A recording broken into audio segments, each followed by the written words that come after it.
تھوڑا سا دیکھیں گے آج کی گفتگو میں کہ خواب کے متعلقہ قرآن اور سنت کے احکامات کس طرح کے۔ ہمارے ہاں کچھ لوگ ایسے ہیں جو ڈر جاتے ہیں، پریشان رہتے ہیں، مجھے بڑے ڈراؤنے خواب آتے ہیں، خاص کر خواتین، مائیں بہنیں، بچیاں، ان کا یہ ایک بہت بڑا مسئلہ ہے کہ مجھے خواب بڑا ڈراؤنا آیا ہے۔ پھر اس کے پس منظر میں کئی قسم کی اوہام پرستی اور کئی قسم کے خیالات گھڑے جاتے ہیں۔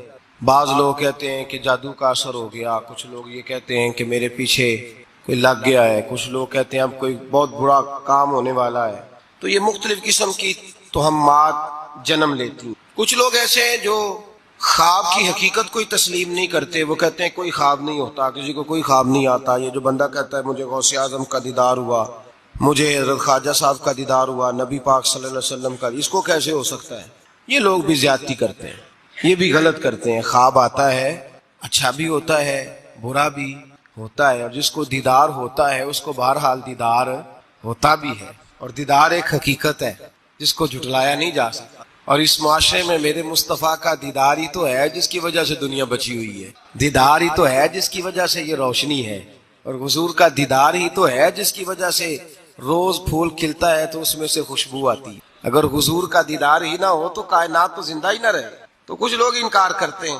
کچھ لوگ ایسے ہیں، اللہ تعالیٰ معاف کرے، جن کو روز ایک خواب آتی ہے۔ پیر صاحب روز نیا خواب سنا کے مریدوں پہ قبضہ کرتا ہے، اور مریدوں نے بھی لسٹ نکالی ہوئی ہے، بیچارہ وضو ڈھب سے نہیں کر سکتا لیکن روز بغداد شریف ہی ہوتا ہے، شام کو روز مدینے جاتا ہے۔ لسٹ لگائی ہوئی ہے اور چھاپی ہوئی ہیں اخبار، باقاعدہ جو ہے وہ خوابیں لکھ لکھ کے چھاپی ہوئی ہیں، پڑھ پڑھ کے سنائی جاتی، اور کہا جاتا ہے فلانے کو جڑے محرم راز حقیقت دے او تے راز حقیقت کھول دے ہی نہیں، اے جنہ ویکھیا نہیں او کرن گلاں، جنہ ویکھ لیا او تے بول دے ہی نہیں، او تے بول دے۔ ایک جگہ میں نے یہ شعر پڑھا تو ایک بابا جی کھڑے ہو گئے، بعد میں مجھے کہنے لگے حضرت صاحب ناراض نہ ہو، ایک اضافہ نہ کر دیں تھوڑا جہا۔ میں کہ تہاڈا اگر شعری ذوق ہے تے مینوں کی اعتراض ہے، کرو اضافہ۔ کہنے لگے تساں آکھیا جڑے محرم راز حقیقت دے او راز حقیقت کھول دے نہیں، جنہ ویکھیا نہیں او کرن گلاں، جنہ ویکھ لیا او تے بول دے۔ کہندے نے میرا خیال ہے جنہ ویکھ لیا بولن جوگے رہندے ہی نہیں۔ میں کہ تہاڈا خیال بڑا اچھا ہے، میں بھی اتفاق کرنا۔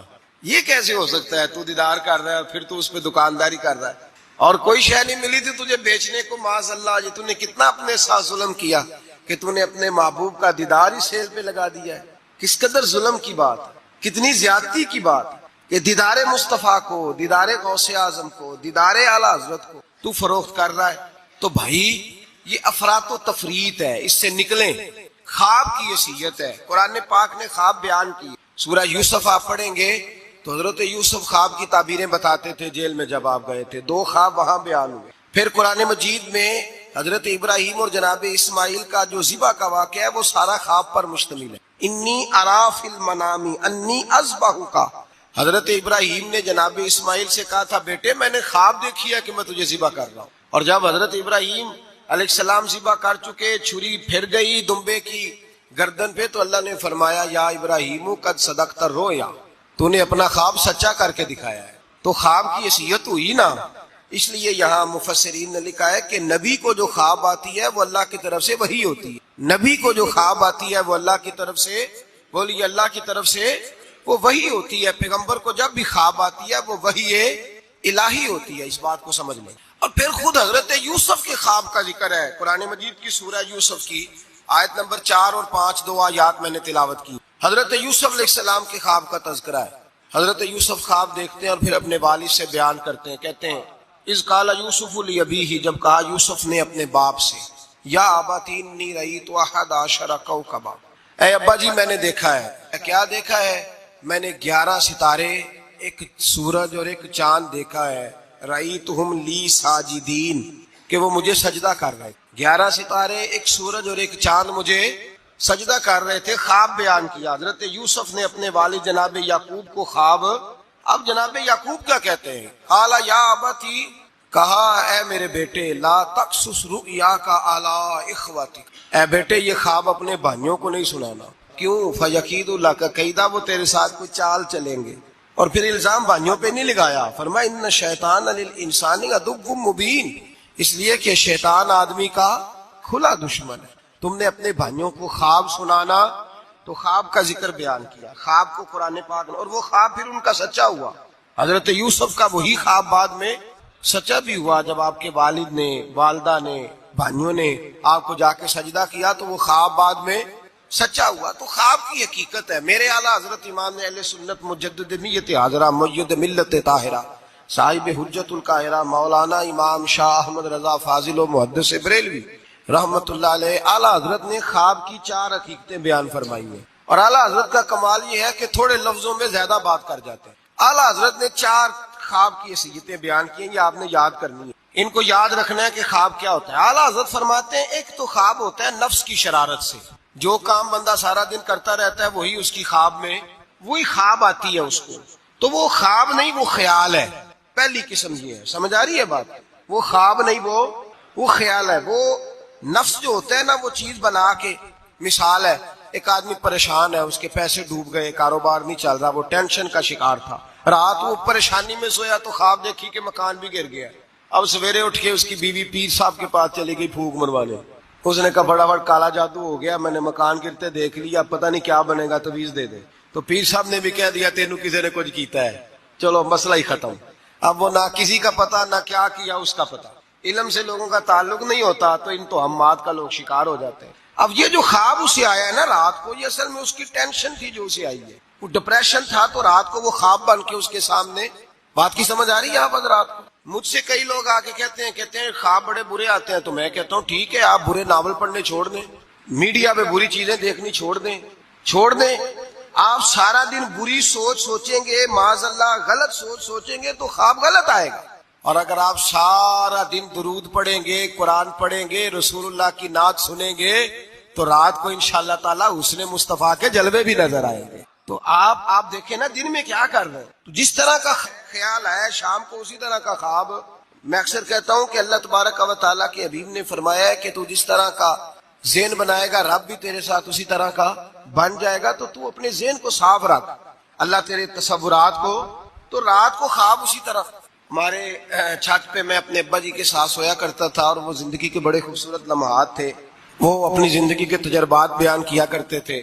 تو یہ جو موسم آتا تھا گرمیوں کا، اس موسم میں آپ کو پتہ ہے کہ گھروں میں جو ہماری طرح کے غریب گھرانے ہوتے تھے وہ چھت پہ چارپائی لگایا کرتے تھے، تو چھت پہ سویا کرتے تھے، تو ساتھ ایک پڑوسی رہتا تھا جو بس پہ نا بیچارہ مزدوری کرتا تھا، کیا کنڈکٹر کہتے ہیں کلینڈر کہتے ہیں، تو وہ جو رات ذرا نیند آنے کا وقت ہوتا تو وہ سواریاں چڑھانی شروع کر دیتا، کہتا جس نے مرید کے جانا ہے آ جاؤ، وہ شور کرتا، تو کہتا لاہور والے فٹافٹ آ جائیں، پھر کئی دفعہ وہ رستے میں شجرے والوں کو اتارنا بھی شروع کر دیتا، تو شور کرتا اونچی اونچی آواز میں۔ تو مجھے وہ بڑا اس وقت خفگی ہوتی، ناراضگی ہوتی، میں کہتا ابا یہ سونے نہیں دیتا تو اس کو جگائے، یا پھر سویرے ہم نے نہیں چھت پہ سونا، سین پہ سو جائیں گے، تو ابا جی کہتے بیٹا مزدور ہے، تو بیچارہ سارا دن جو کرتا ہے وہی اسے خواب میں، تو اب اس سے بندہ ڈر جائے، پریشان ہو جائے، اٹھ کے کہے پتہ نہیں سویرے کیا ہونے لگا ہے، او بھائی خواب ہی آئی ہے، کچھ نہیں ہوا، اس سے اتنی یہ بری چیز نہیں جتنا ہم لے لیتے ہیں۔ تو پہلی بات یہ ہے کہ جس بندے نے یہ تصورات ہوتے ہیں نا،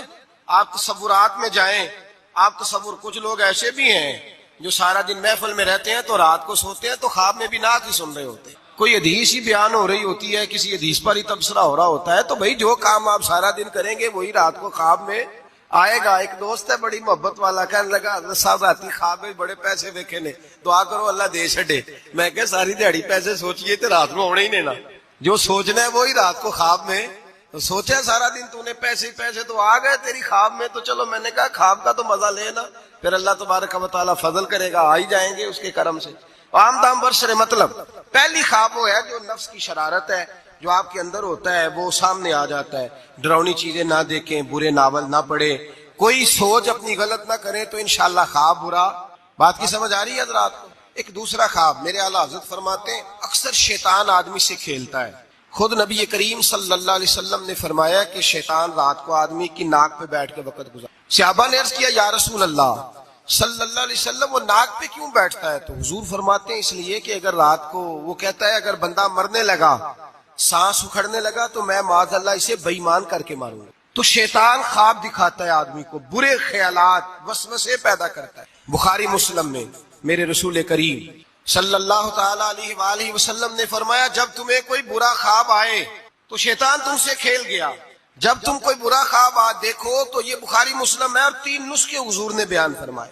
فرمایا تم نے اپنی بائیں جانب منہ کرنا ہے اور 3 دفعہ تھوکنا ہے. ضروری نہیں کہ تھوک ہی آئے, تھو ہی کر دے. اپنی الٹی طرف جاگ رہے ہیں آپ لوگ؟ بات کی سمجھ آ رہی ہے؟ اللہ خیر کرے. رات کو کسی کو گھر میں خواب آ جائے تو باقی بھی نہیں سو سکتے, اتنا بڑا مسئلہ بن جاتا ہے, شور ہونے لگتا ہے.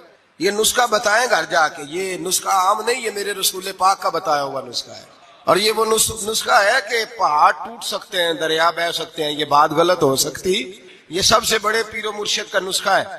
میرے رسول کریم صلی اللہ علیہ وسلم نے فرمایا بائیں جانب 3 دفعہ تھو کرے, تھوکے, اور 3 دفعہ اعوذ باللہ پڑھے. اور پھر حضور نے فرمایا خواب کا کسی سے ذکر نہ کرے. کسی کو خواب سنانا, ڈراؤنا خواب آئے تو کسی کو سنانا, بیان نہیں کرنا. یہ حکم دیا ہے نبی پاک نے, ہمیں نصیحت فرمائی ہے. فرمایا الٹی جانب منہ کر کے 3 دفعہ تھوک دے, اعوذ باللہ پڑھ دے, کسی کو بتائے نہ, 3 باتوں پہ عمل کرے. اللہ کے رسول بیان کرتے ہیں کہ اس کا خواب اسے نقصان نہیں پہنچائے گا. وہ خواب نقصان, کتنا بڑا مسئلہ حل ہو گیا, کتنا بڑا مسئلہ ہے. فرمایا تم نے دائیں طرف تھو کرنا, تھوک دینا ہے, اعوذ باللہ پڑھ دینی ہے, اور کسی سے ذکر, تمہارا خواب تمہیں نقصان. یہ شیطان کھیل گیا, بات ختم ہو گئی. ہمارے یہاں شور ہو جاتا ہے, سویرے بڑے معاملات ہونے لگتے ہیں. ہاں ایک بات ضرور علماء فقہا بیان کرتے ہیں. وہ کہتے ہیں اگر کوئی آدمی سویرے اٹھ کے ڈراؤنا خواب دیکھتا ہے, سویرے اٹھ کے صدقہ خیرات کر دے, حسب توفیق. 10 روپے کی جیب گنجائش دیتی ہے, 10 روپے دے دے. 10 لاکھ کی گنجائش دیتی ہے, 10 لاکھ. حسب توفیق صدقہ دے دے اور استغفار پڑھے, خواب تکلیف نہیں دے گا. لیکن اس خواب کو ہوا بنا لینا, اس کو کوئی بڑی انوکھی چیز بنا لینا, مسلمان اس توہم پرستی کا قائل نہیں ہے. تو اپنے معاملات کو دائرہ اسلامی کے اندر رکھیں, نبی پاک کے بتائے ہوئے ارشادات کی روشنی میں رکھیں. تو دوسرا خواب یہ بیان کیا گیا کہ جو خواب ایسا ہوتا ہے جو شیطان دی. ایک تیسرا خواب ہے, خواب کی تیسری قسم جو فرشتہ القاء کرتا ہے. جس طرح ایک شیطان آدمی کے ساتھ ہوتا ہے نا, جو گناہ کی طرف بلاتا ہے, اسی طرح اللہ پاک نے ایک فرشتہ پیدا کیا ہوتا ہے جو نیکی کی طرف بلاتا ہے, جو جگاتا ہے بندے کو بار بار. اب یہ انسان کا اپنا معاملہ ہے, وہ بات کس کی زیادہ مانتا ہے. تو فرشتہ القاء کرتا ہے. وہ جو خواب فرشتہ دکھاتا ہے نا, اس میں ضرورت ہوتی ہے تعبیر کی. اب تعبیر کون بتائے گا؟ وہ جو طوطا لے کے بیٹھا سڑک پہ, وہ تعبیر بتائے گا؟ یا جس نے سارے بازو پہ کڑے پہنے ہوئے ہیں اور سارے ہاتھوں پہ چھلے پہنے, وہ تعبیر بتائے گا؟ بابا جی سرکار. تعبیر کون بتائے گا؟ وہ بندہ تعبیر. ہر عالم بھی تعبیر نہیں بتائے گا. جو قرآن مجید, احادیث مبارکہ اور پھر علوم تعبیر جانتا ہو, معبر ہو, وہ بھی تعبیر بتائے گا. اور جب بتائے گا تو میرے اعلیٰ حضرت فرماتے ہیں تعبیر بھی اللہ سے ڈر کے بتائے گا. یہ نہیں کہے گا کہ جو میں کہہ رہا ہوں اسی طرح ہے. وہ یہ تعبیر کرے گا, وہ کہے گا جو میری سمجھ میں آیا میں نے بتا دیا, باقی حقیقت کا علم یا اللہ جانتا ہے یا اللہ کے رسول جانتے ہیں. میں یہ نہیں دعویٰ کرتا کہ جو میں نے کہا ہے کل وہی ہے, سچ وہی ہے, حق وہی ہے. وہ خواب کس طرح کے ہیں؟ حضرت ام فضل رضی اللہ تعالیٰ عنہ, یہ نبی پاک صلی اللہ علیہ وسلم کی چچی ہیں, جناب عباس کی زوجہ ہے. حضور کے پاس آئیں ڈری ہوئی, عرض کرنے لگی یا رسول اللہ صلی اللہ تعالیٰ علیہ وسلم, حضور میں نے بڑی خوف والی خواب دیکھی ہے. فرمایا چچی کیا ہو گیا؟ عرض کی یا رسول اللہ صلی اللہ علیہ وسلم, آپ کے وجود کا گوشت کا ٹکڑا کٹ کے میری جھولی میں آ گیا, میں بڑی پریشان ہوں. اللہ کے رسول سن کے مسکرائے, فرمایا یہ پریشانی والی خواب تو نہیں, تو خوشی والی خواب ہے. کہ یا رسول اللہ کیا خوشی؟ فرمایا میری فاطمہ کو اللہ بیٹا دے گا اور وہ تیری گود میں کھیلا کرے گا. اللہ میری فاطمہ کو بیٹا دے گا, وہ تیری گود میں کھیلے گا. امام حسن پیدا ہوئے, میرے رسول پاک نے پیدا ہوتے ہی کان میں اذان دی اور فرمایا چچی کو تو بلاؤ. حاضر ہوئی. فرمایا یہ لو, اللہ نے تمہارا خواب پورا فرما دیا, اللہ نے تمہارا خواب پورا کر دیا ہے. نبی کریم صلی اللہ تعالی علیہ وسلم نے فرمایا رات میں نے خواب دیکھی ہے. حضور فرماتے ہیں میں نے خواب دیکھی. حضور کیا؟ فرمایا لوگوں نے قمیضیں پہنی ہیں, کسی کی قمیض پیٹ تک ہے, کسی کی سرین تک ہے, کسی کی گھٹنوں کے نیچے تک ہے. عمر میں نے تمہیں دیکھا ہے, اتنی لمبی قمیض پہنی ہوئی تھی کہ تمہاری ٹخنوں تک جا رہی تھی, پیروں تک. حضرت عمر پریشان ہو, حضور کیا تعبیر ہے اس خواب کی؟ تو میرے مصطفیٰ کریم نے فرمایا خوش ہو جا, اس کی تعبیر یہ ہے کہ کسی کا دین یہاں تک ہے, کسی کا یہاں تک ہے, تو سارا ہی دین میں لپٹا ہوا ہے, تو سارا دین میں لپٹا ہوا ہے. یہ تعبیر ہے اس خواب. تو ایک خواب وہ ہے جو محتاج تعبیر ہے, جو کسی معبر کے پاس جائیں, اس کو کہیں کہ میں نے یہ والی چیز دیکھی ہے تو مجھے اس کی تعبیر بتائے یہ کیا ہے, اپنی مرضی. اس کے لیے ضرورت ہوتی ہے. حضرت جنید بغدادی رحمت اللہ تعالی علیہ کا مرید تھا، تو وہ کہنے لگا لوگوں سے کہ اب مجھے پیر صاحب کی ضرورت نہیں. ہمارے معاشرے میں تو خیر کسی کو بھی پیر صاحب کی ضرورت نہیں، سارے سیانے ہیں اس زمانے میں، تو کسی کو بھی نہیں. تو وہ کہنے لگا مجھے ضرورت نہیں پیر صاحب کا. کیا ہوا؟ کہنے لگا میں پیر صاحب سے آگے گزر گیا ہوں. جس طرح کہتے نہیں سیانے مرید، ایسے حضرت صاحب میں نہیں کرنا چاہیے تھا. اس طرح کہنے لگا جی میں پیر صاحب سے آگے گزر گیا ہوں. وہ کس طرح؟ کہنے لگا جی میں تو روز رات کو جنت میں ہوتا ہوں. داتا صاحب نے لکھا ہے کشف الماجون. حضرت جنید بغدادی رحمت اللہ علیہ کو کسی نے آ کے بتایا تو آپ تشریف لے گئے. فرمانے لگے یار کس جنت میں ہوتا ہے؟ کہنے لگا بابا جی آپ تو بیٹھے ہوتے ہیں بغداد کی مسجد میں، تو میں تو رات جنت کی سیر کرتا ہوں. فرمانے لگے آج رات جنت جائے تو ایک دفعہ درویش دلی کا بہت بڑا عالم، بہت بڑا حدیث کا استاد، تحریک پاکستان کے جرم میں ان کی جوان بیٹی ہندو اٹھا کے لے گئے. جوان بیٹی ہندو اٹھا کے. ان ظالموں سے پوچھو، ان وڈیروں سے پوچھو تم اپنی قربانی تو بتاؤ. تمہارے والدین تو بیٹھے ہوئے تھے انگریز کے قدموں میں، تم تو جوتے صاف کرنے والی قوم ہو یا حکمران بن گئے. مولانا امیر الدین کی جوان بیٹی لے گئے. اور حضرت کے پاس لوگ آئے، مجھے بتاؤ بیٹیوں کی تکلیف کتنی بڑی ہوتی ہے. سینہ زخموں سے چھلنی ہو گیا. اور جب مولانا نعیم الدین صاحب تعزیت کے لیے پہنچے تو حضرت کو سینے سے لگا کے کہنے لگے فکر نہ کیجیے گا، کوئی بات نہیں. مولانا امیر الدین صاحب کہنے لگے حضور بس پاکستان بن جائے، میرے رسول اللہ کے دین کا جھنڈا بلند ہو جائے، ایک بیٹی کیا میں ہزاروں بیٹیاں قربان کرنے کو تیار، میں تیار ہوں دینے کے لیے اولادیں. لوگوں نے 10 لاکھ آدمی نے ہجرت کی. 10 لاکھ 30,000 جانیں ایک دن کے اندر کٹی. لوگوں کے خونوں کے اوپر بنا ہوا یہ ملک، اور اس کے اندر کبھی کوئی غدار آ کے بیٹھ جاتا ہے، کبھی کوئی مکار آ کے بیٹھ جاتا ہے، کبھی کوئی عیاش آ کے بیٹھ جاتا ہے، کبھی بچے قتل ہوتے ہیں، کبھی بچیوں کی عزتیں لٹتی ہیں، کہیں 71 جنازے اکٹھے ہوتے ہیں. ظالموں کو شرم تک نہیں آتی. ہم کسی آئین کو نہیں مانتے، کسی قانون کو نہیں مانتے. ہم مانتے ہیں اس پاکستان کو جس پاکستان میں ایک طرف اللہ کا قرآن ہو اور دوسری جانب محمد مصطفیٰ کا فرمان ہو. ہمیں کسی تیسری چیز کی ضرورت ہے. اگر سیکولر پاکستان بنانا تھا تو انڈیا کی گورنمنٹ تو آج بھی اچھی ہے پاکستان سے. وہاں تو جمہوریت آج بھی زیادہ پنپتی ہے. ایک دفعہ بھی کوئی ڈکٹیٹر نہیں آیا. تماشا لگایا ہوا ہے میں یہ کر دوں گا، میں وہ کر دوں گا. پاگل قوم سمجھتے ہو ہمیں؟ بیوقوفوں کا ملک ہے جو تمہارے جی میں آتا کہتے جاتے ہو، جو جس کے من میں آتا ہے وہ کہتے جاتے ہو. سنو اسلام کس طرح کی خلافت چاہتا ہے. امیر المومنین خلیفۃ المسلمین حضرت عمر فاروق. سنو حکومت کس کو کہتے.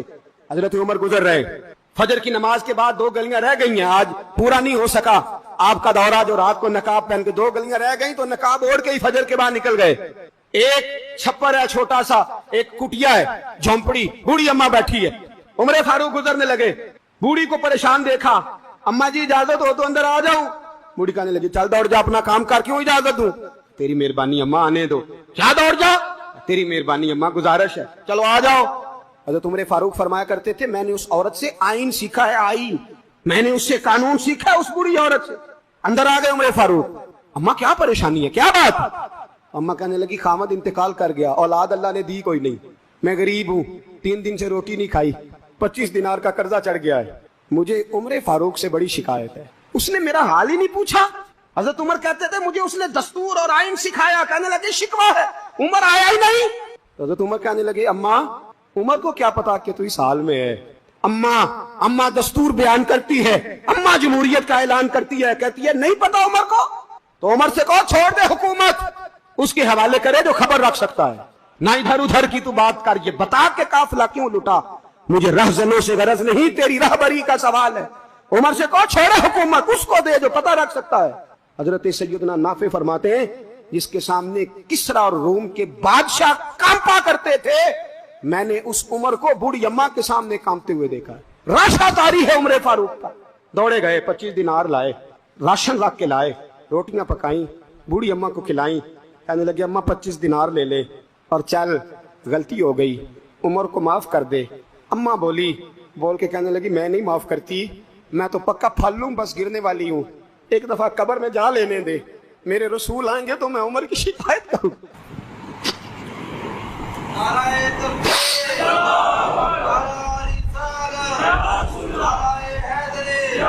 فرمایا میں شکایت کروں گی محبوب پاک سے اور عرض کروں گی حضور اسے پوچھ، اس کو نگران بنایا گیا، اس نے مجھ بیوہ اور لوارث کی خبر ہی نہیں لی.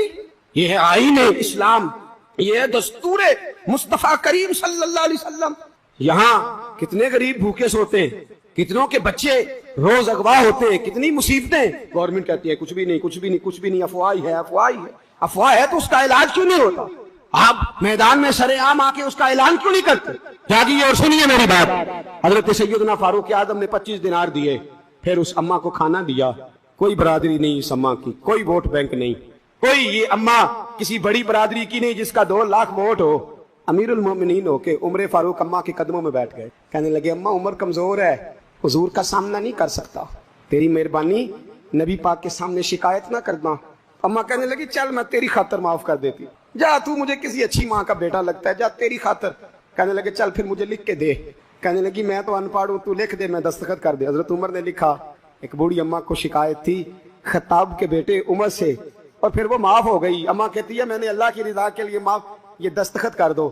اماں کے آگے کیا تو حضرت علی آ گئے، حضرت عبداللہ ابن مسعود آ گئے. کہنے لگے عمر یہاں پھر رہے ہو، میں سارے مدینے میں ڈھونڈ رہا تھا. اماں اٹھ کے کھڑی ہو گئی، ہائے میں مر گئی، یہ عمر تھا، یہ میں نے کیا کیا. حضرت عمر کہنے لگے اماں نہ، اپنے وعدے پہ قائم رہ، تو نے جو کہا تھا اس پہ قائم رہ. ہمیں تو بتایا گیا تھا یہ والا نظام پاکستان میں آئے گا، یہ کہا تھا قائد اعظم نے، یہ رنگ بنے گا تمہیں. کہا ماں تو وعدے پہ قائم رہ، لکھ کے دے. لکھا، اماں نے سائن کیے. پھر حضرت علی سے کہنے لگے بطور گواہ آپ بھی سائن کر دو. پھر عبداللہ ابن مسعود سے کہنے لگے آپ بھی سائن کر دو. سائن ہو گئے تو جناب عمر نے رکا لپیٹا. حضرت علی کو کہنے لگے علی تو میرا دوست ہے، میری صبحوں اور شاموں سے واقف ہے، علی تو میرا رازدار ہے یار، مجھے یقین ہے کہ میں تجھ سے پہلے مر جاؤں گا، جب عمر کا انتقال ہو جائے تو یہ رکا میرے کفن میں رکھ دے، یہ رکھنا میرے کفن میں. علی کہنے لگے پھر کیا ہوگا؟ اور میں جب نبی پاک میری قبر میں آ کے پوچھیں گے نا بتا تو حکمران تھا کیا کر کے آیا ہے، تو فرمایا میں رکا نکال کے عرض کروں گا سونے ایک اماں ناراض تھی میں اسے بھی راضی کر کے آیا.